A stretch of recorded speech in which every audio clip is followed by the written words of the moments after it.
Tips dari Allah, dari Rasul, cara kita supaya lebih sabar dalam menghadapi ujian, khususnya ujian perasaan. Pertama, saya mengambil dari hadis riwayat yang diriwayatkan dari Abu Hurairah, hadis Hasan. Nabi SAW mengatakan, "Ma yazalul bala'u bil mu'mini wal mu'minati fi nafsihi wa waladihi wa malihi hatta yalqallaha ta'ala wa ma alaihi khati'ah."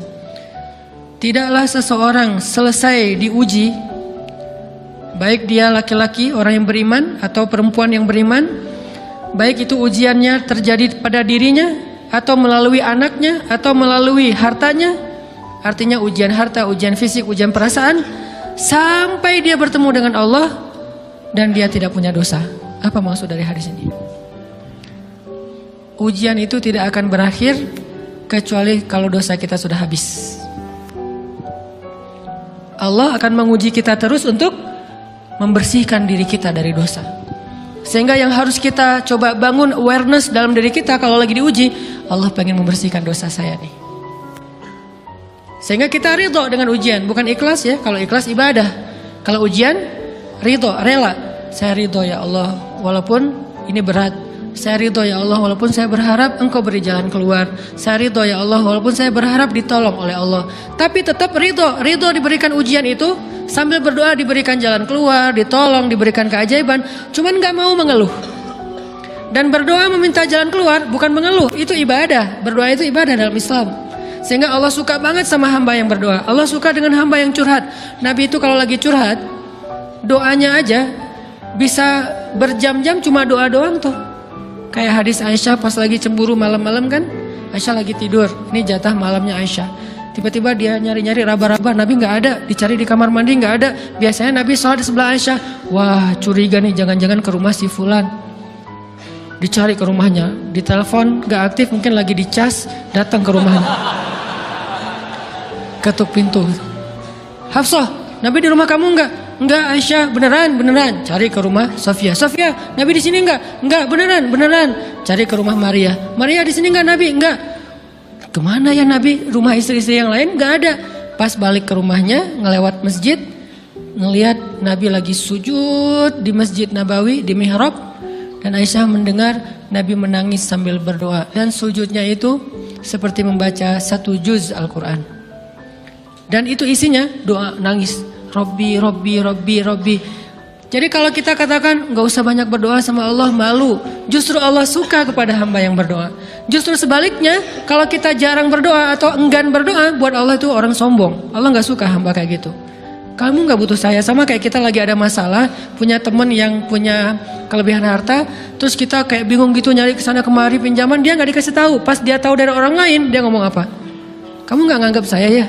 Emangnya saya bukan teman kamu? Kok kamu punya masalah keuangan tapi saya nggak dikasih tahu, malah saya tahunya dari orang lain? Tersinggung kan? Kalau teman kita aja tersinggung, apalagi Allah. Kamu punya masalah kok nggak ngomong ke saya, wahai hambaku? Bukan berarti Allah nggak tahu. Allah tahu, cuman Allah berhak, bukan ingin ya, berhak untuk dilibatkan. Allah berhak untuk dicurhatin. Allah berhak untuk dijadikan tempat kita untuk habis-habisan menangis dan melampiaskan masalah kita kepada Allah dalam bentuk curhat-curhat dan doa. Sehingga kalau kita berdoa, ya Rabbi, Allah langsung inni qarib, mendekat Allah kepada kita. Jadi teman-teman yang dirahmati Allah, kalau kita punya masalah, kita coba bangun awareness, oh Allah pengen membersihkan dosa-dosa saya nih. Terus kita berdoa, ya Allah bantu saya, ya Allah tolonglah saya, istighfar. Saya kadang-kadang ngerasa nih, kalau ada dosa, ada kesalahan, ada kekeliruan yang saya lakukan misalnya gitu, kalau saya nggak kuat istighfarnya, bentar lagi akan diuji sama Allah. Ujinya macam-macam, alhamdulillahnya ujiannya masih ketahan. Pasti diuji sama Allah. Kalau istighfarnya nggak kuat, taubatnya tuh nggak kuat, langsung diuji sama Allah. Dan saya langsung sadar, oh benar berarti yang tadi nih lagi dihapus sama Allah nih. Perkencang lagi, perkuat lagi istighfar. Kenapa? Karena kalau istighfar kita kuat, berarti kan dosa kita dihapus dengan istighfar ya. Otomatis ujian kita durasinya berkurang. Makin kuat istighfar, makin berkurang. Kalau istighfarnya udah mantap, udah selesai, Allah cabut tuh ujian kita. diganti dengan kebaikan.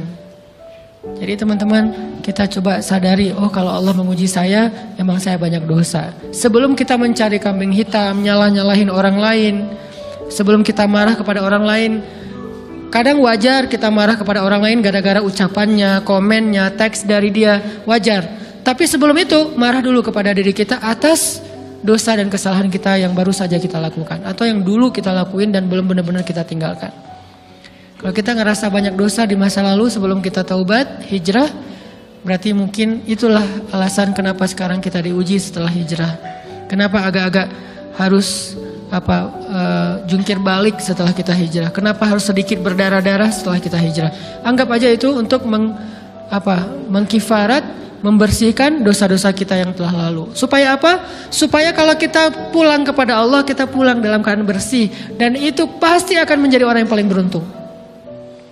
Daripada nanti diberesin di akhirat, mending diberesin di dunia kan? Soalnya kalau diberesin di akhirat itu lebih berat. Akhirat itu perlakuannya beda dengan di dunia. Di dunia kalau kita salah akan dibalas oleh Allah. Kalau kita belum taubat, dibalas oleh Allah sama. Tapi di akhirat ukurannya beda. Sehingga heran ya, kalau ada orang yang merasa beruntung lolos dari hukuman dunia, dia pikir dia udah lolos dari hukuman Allah. Mending dia beresin deh di dunia daripada nanti di akhir berlarut-larut. Itu bahaya banget. Kalau buat saya pribadi, dan saya yakin teman-teman juga kayak gitu, gak mau ada masalah di akhirat, mending masalah di dunia aja. Tapi masalah di dunia juga kita gak mau berlarut-larut, pengen cepat dimudahin sama Allah. Caranya istighfar. Tidaklah Allah memberikan kepada kita ujian kecuali salah satu alasannya pengen menghapuskan dosa.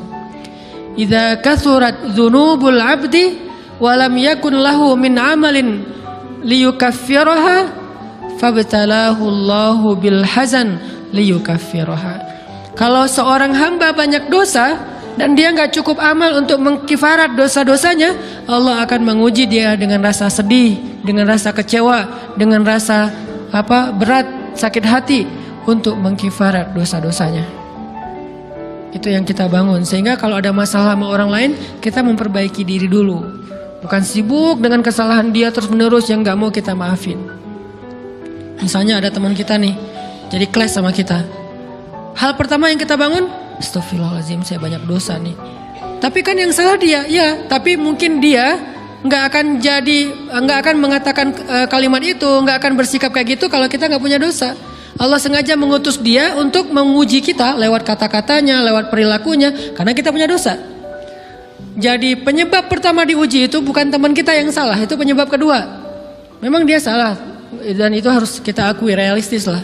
Dia salah, dia nggak pas, dia nggak bijak, dia apa. Oke, tapi yang mentakdirkan dia salah kepada kita, Allah Subhanahu Wa Taala. Kenapa Allah takdirkan gitu? Karena kita masih punya banyak dosa.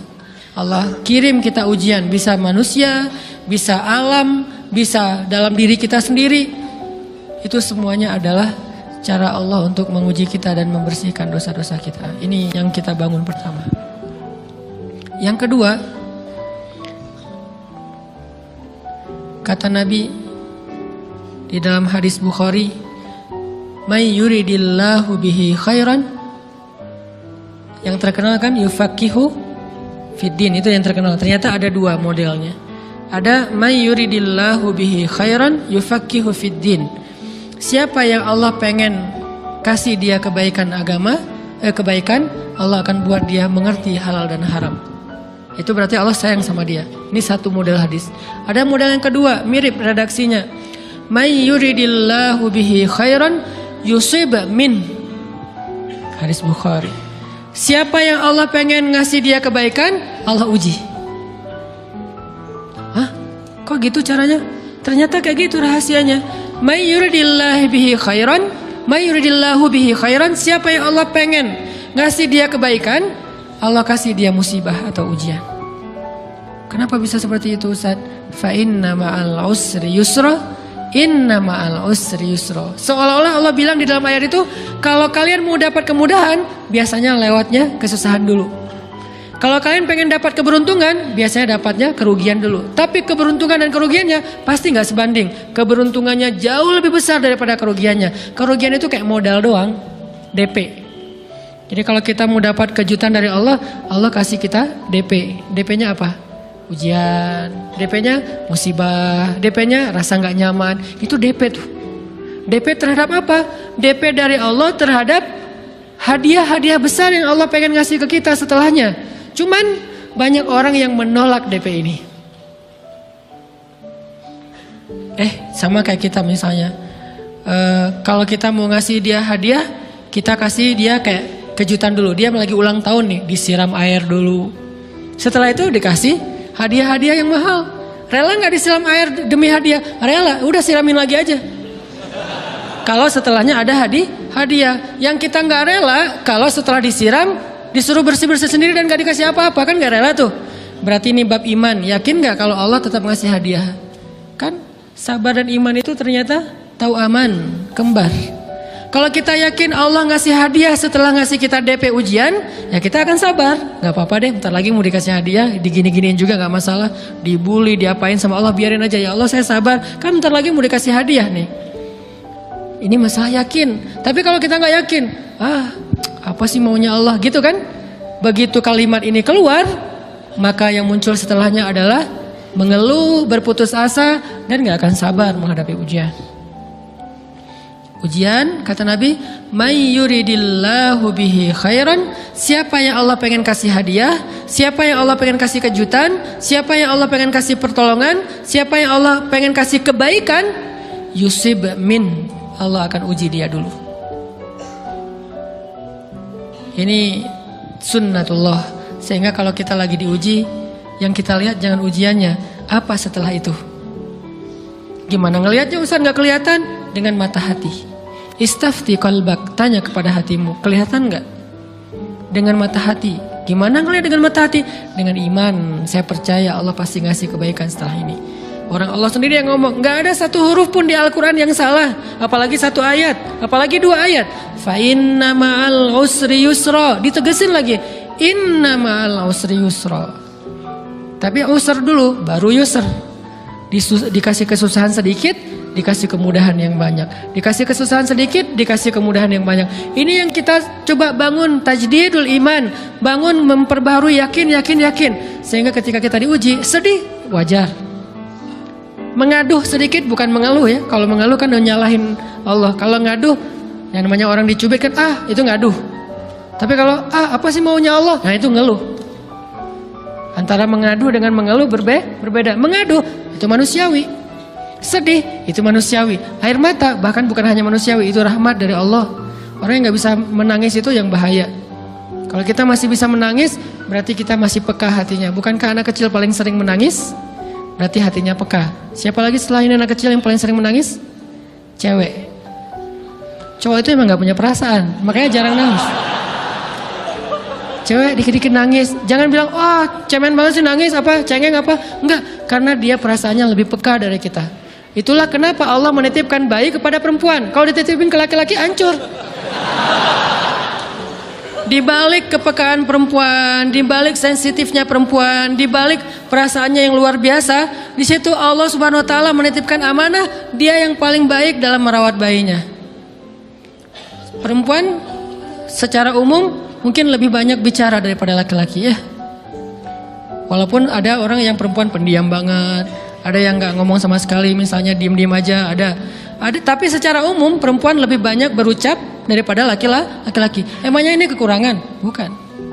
Ini kelebihan. Kalau dia berikan itu dalam hal yang tepat. Apa yang tepat? Mendidik anak. Justru karena perempuan banyak ngomong, lebih baik dalam mendidik anak daripada laki-laki. Laki-laki itu kurang mendidik, kurang mengedukasi kepada anak dengan usia tertentu karena dia jarang memahamkan. Salah hanya marah, salah hanya ditegur. Kalau ibunya jelasin, gini sebelum tidur ibunya yang ceritain banyak cerita. Saya sendiri ngalamin sering mana seorang ayah sama ibu interaksi sama anak dalam bentuk verbal. Sering ibu. Jadi menangis itu rahmat dari Allah. Nggak apa-apa, nangis aja. Dan itu tidak disebut mengeluh. Kamu kok nangis? Kan orang Islam harus sabar. Emangnya nangis dengan sabar itu bertolak belakang? Sabar tetap sabar, ya nangis jalan aja terus nangis. Nangis pakai nangisnya nggak cuma nangis doang, emotikonnya juga nangis, berderai-derai gitu. Sampai air matanya menggenang gitu kan ya. Boleh lah. Ditambah lagi dengan visual menangisnya, posting bahwa dia lagi tertusuk duri dengan postingan kaktus atau apalah. Dia pengen share ke semua orang bahwa saya sedang sedih. Sehingga nanti ketika ada orang yang menghibur dia dengan sedikit kata-kata yang sabar ya segala macam, wah makin berderai-derai. Itu belum jadi. Kecuali dia keluarkan kata-kata mengeluh, baru dia disebut orang yang banyak mengeluh, berputus asa. Kalau mengadu wajar. Walaupun ada nabi udah diuji berat nggak mau mengaduh, apalagi ngeluh. Zakaria digergaji mengadu aja nggak. Kenapa? Karena kata malaikat kalau kamu mengaduh sedikit aja, maka Allah Subhanahu Wa Taala akan menghancurkan kaum ini. Dia kasihan kepada kaumnya, nggak mau mengaduh. Satu-satunya orang yang kita tidak boleh mengaduh hanya orang tua. Atau itu mengeluh kalau untuk orang tua. Kalau yang lain nggak disebut mengeluh. Kalau ke teman, malas nggak apa-apa. Jangan sering-sering tapi. Apaan sih? Ke teman boleh. Tapi ke orang tua, saja itu bukan lagi mengaduh, itu sudah mengeluh. Khusus untuk orang tua. Kalau di antara manusia. Kalau kepada Allah dan Rasul, pastinya lebih dari itu. Ketika kita diam saja, tidak langsung beranjak sami'na wa ata'na labbaika ya rabbi wa sa'daik, enggak memenuhi panggilan Allah, itu sudah disebut bagian dari kufur ingkar. Tapi minimal kita mungkin masih mengaduh, kita masih menangis, kita masih lelah, kita masih merasa lemah, setidaknya kita tidak mengeluh. Kenapa? Kita percaya Allah kalau mau ngasih hadiah kepada hambanya, DP-nya itu ujian. Dan yakinlah hadiahnya minimal 10 kali lipat lebih baik daripada ujian itu. Minimal, karena nggak ada amal soleh yang dibalas di bawah 10 kali lipat tuh nggak ada. Amal soleh, amal ya bukan niat. Amal yang udah kita kerjakan minimal dibalas 10 kali lipat. Minimal, maksimalnya bighairi hisab, tanpa batas. Bighairi hisab, tanpa batas. Ada yang 700 kali lipat kayak sedekah. Tapi tetap aja ayat sedekah di akhirnya ujung-ujungnya apa? Bighairi hisab juga kan? Berarti sedekah itu minimal dibalas 700 kali lipat. Minimal. Kalau kita yakin. Selalu syaratnya kalau kita yakin. Dan saya ngebuktiin itu banget. Saya pernah ngalamin lagi jalan-jalan di sebuah kota yang ada becak kayuhnya, becak sepeda gitu ya. Jalan terus saya bilang, Pak berapa ongkosnya? 20.000. Udah naik aja 20.000. Karena kita keliling-keliling kota, ternyata saya jadi kasihan sama dia 20.000. Kasihan kan 20.000 dibayar keliling kota, walaupun pas mampir beberapa tempat mungkin dia dapat tips ya.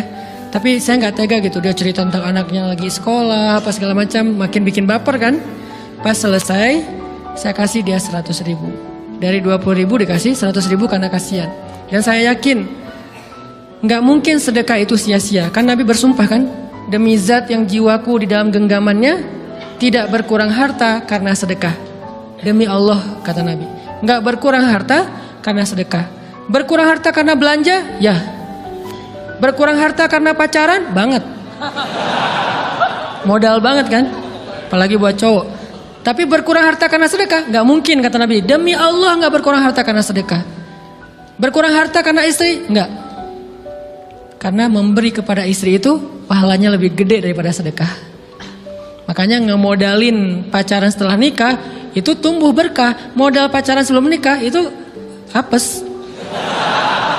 Jadi kalau pengen modal nih, ngemodalin cewek, traktir, ngapa-ngapain, bayarin, jangan sebelum nikah. Sebelum nikah jadi orang pelit aja, nggak apa-apa. Tapi setelah nikah jor-joran ngasih, apalagi yang, bayarin semuanya. Kenapa? Pahalanya lebih gede daripada sedekah. Bahkan lebih gede daripada infak fi sabilillah. Seorang suami memberi nafkah istri, itu pahalanya terkadang lebih besar daripada kita berinfak untuk fi sabilillah, untuk korban perang. Saya heran kalau ada orang sedekahnya rajin tapi ke istrinya kikir, aneh, berarti dia nggak ngerti konsep. Padahal memberi kepada istri itu selama itu kebutuhan pokok ya, dan sedikit entertain, nggak apa-apa asal nggak berlebihan, itu luar biasa. Makanya saya kalau jalan sama istri yang yang mana? Itu yang Onit suka. Oh ya, Onit suka. Kasih aja. Kenapa? Minta ini. Kasih. Selama ada kan kenapa nggak dikasih kan ya? Nanti Allah ganti. Makin rajin kita ngebayarin istri kita, ngebelanjain istri kita, makin Allah ngasih yang kita nggak pernah duga-duga. Sampai istri kita cemburu sama kita. Kok kamu duitnya banyak banget sih? Kan gara-gara aku sering ngasih ke kamu. Ya udah sini lain lagi. Mau ditransfer berapa gitu kan ya? Saya ngasih 100.000 ke si bapak. Dan saya yakin teman-teman sedekahnya pasti lebih dari itu karena 100.000 saya sebut. Kalau 1 juta ke atas saya nggak mau nyebut, malu dong, ria ya.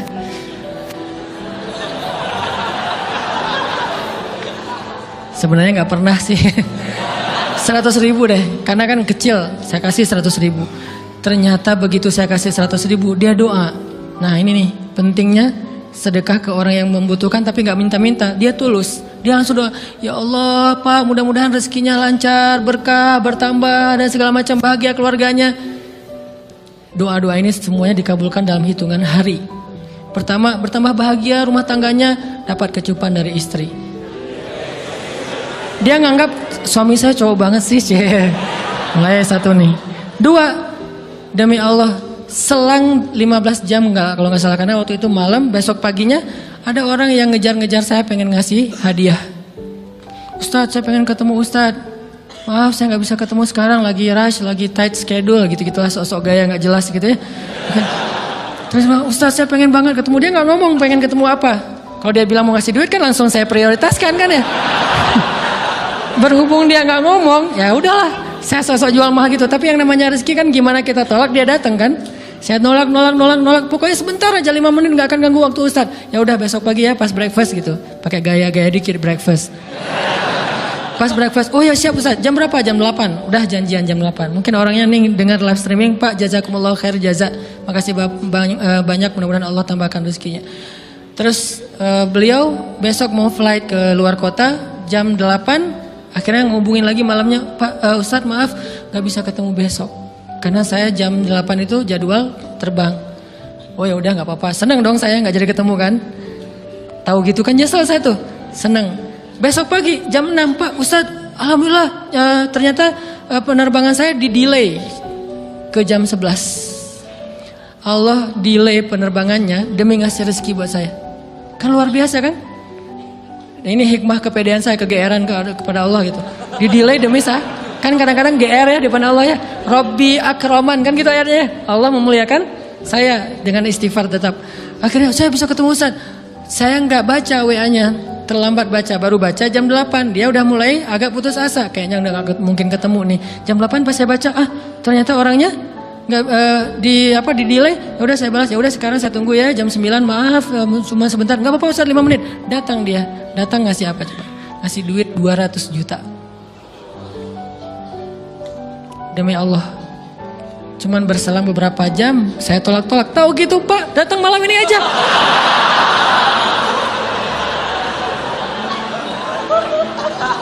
Harusnya malam itu juga saya cari orangnya. Kalau perlu saya yang nyamperin Bapak, Sherlock, saya kejar. Manusia gitu banget ya. Tapi Masya Allah di situ saya jadi tahu, oh doa orang itu lebih akurat, lebih mantap, lebih diijabah daripada doa saya. Mungkin bukan karena sedekah, tapi karena doa setelah sedekah. Ya Allah dan segala macam dimudahkan sama Allah. Itu luar biasa loh. Saya nggak percaya, saya pikir main-main. Orang nih iseng kayaknya pengen ketemu doang, pengen selfie. Ternyata pas saya cek, ditransfer, di capture, Ustadz udah ditransfer. Saya, jangan-jangan nih jebakan Batman gitu ya. Nyari-nyari sana segala macam. Alhamdulillah ternyata emang niat baiknya pengen, alhamdulillah saya terkesan, saya dapat hidayah lewat Ustadz segala macam. Sekarang saya pengen membalas jasa Ustadz walaupun kecil 200 juta. Untung saya nggak kaget dan kemudian pingsan. Pak 200 juta stroke kan ya, bahaya. Lebih mahal dari 200 juta. Ini keajaiban ya teman-teman. Jadi kita tuh, saya kan sering bilang keajaiban itu terjadi tergantung tingkat iman. Bukan saya udah soleh banget, enggak. Saya belajar terus untuk yakin deh sama Allah. Modal kita tuh kan gini sebetulnya kan. Duit kita tuh banyak loh teman-teman. Cuman gak disimpan di bank, gak disimpan di saku, disimpannya di sisi Allah. Bedanya apa sih? Kenapa kita kalau disimpan di bank tenang? Saya lagi punya duit banyak dari 100 juta. Di mana? Di bank, aman. Kenapa kalau disimpan di saku aman, tenang? Kenapa kalau disimpan di Allah nggak tenang? Kenapa kalau disimpan di Allah kita bilang nggak punya duit? Ini kan nggak fair sama Allah. Nggak punya duit nih. Siapa bilang nggak punya duit? Kan ada Allah. Tinggal minta sama Allah. Tapi nggak ada wujudnya. Tapi kan ada janjinya. Bukankah janji Allah lebih kuat daripada wujud? Bukankah iman harusnya lebih mantap daripada sesuatu yang konkret yang kita lihat? Ada duitnya di sisi Allah, kenapa nggak dikasih? Karena kita belum butuh. Kalau kita yakin duit kita itu ada di Allah, tapi dikasihnya pas kita butuh. Begitu butuh ya Allah, langsung dikasih sama Allah.